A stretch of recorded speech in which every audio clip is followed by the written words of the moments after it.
where he liked it best. With a sound of approval, he looked up at her with his one eye, tilting his head so that the patch he wore looked raffish and right.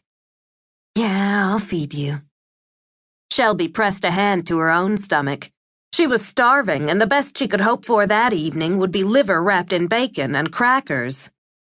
"Oh well," she murmured as she went into the kitchen to feed the cat. She'd promised her mother she'd make an appearance at Congressman Wright's cocktail party, so she was stuck. Deborah Campbell was probably the only one capable of making Shelby feel stuck. Shelby was fond of her mother, over and above the basic love of a child for her parent. There were times they were taken for sisters, despite the 25-year difference in their ages. The coloring was the same: bright red hair, too fiery for Chestnut, too dark for Titian. While her mother wore hers short and sleek, Shelby let hers curl naturally with a frizz of bangs that always seemed just a tad too long. Shelby had inherited her mother's porcelain complexion and smoky eyes, but whereas the combination made Deborah look delicately elegant, Shelby somehow came across looking more like a waif who'd sell flowers on a street corner. Her face was narrow, with a hint of bone and hollow.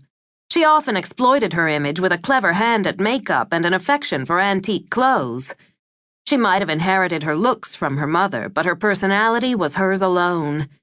Shelby never thought about being freewheeling or eccentric. She simply was.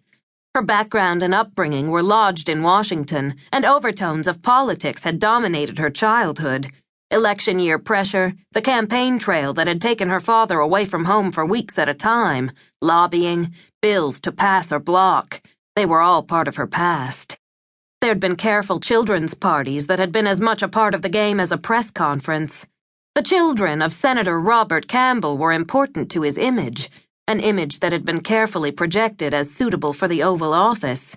And a great deal of that image, as Shelby remembered, had been simple fact.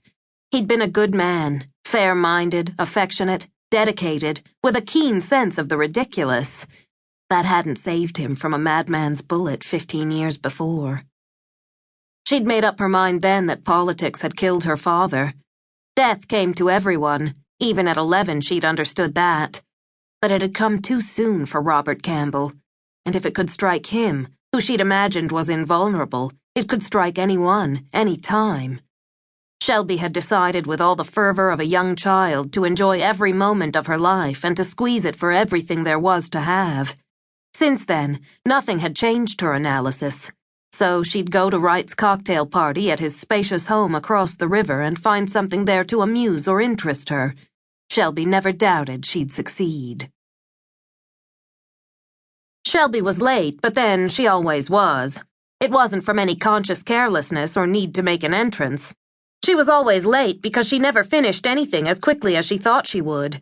Besides, the white brick colonial was crowded, filled with enough people that a latecomer wasn't noticed.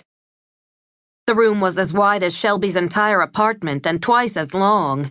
It was done in whites and ivories and creams, which added to the sense of uncluttered space.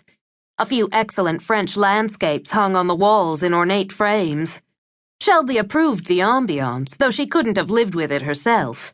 She liked the scent of the place: tobaccos, mixed perfumes, and colognes, the faintest trace of light sweat. It was the aroma of people and parties.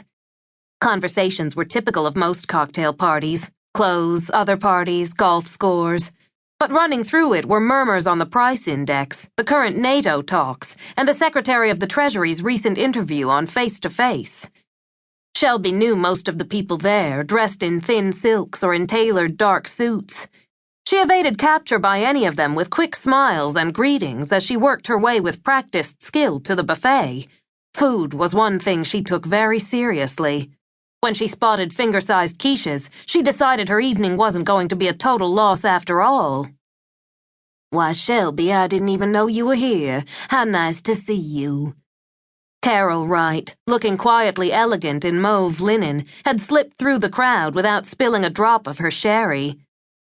"I was late," Shelby told her, returning the brief hug with her mouth full. "You have a beautiful home, Mrs. Wright."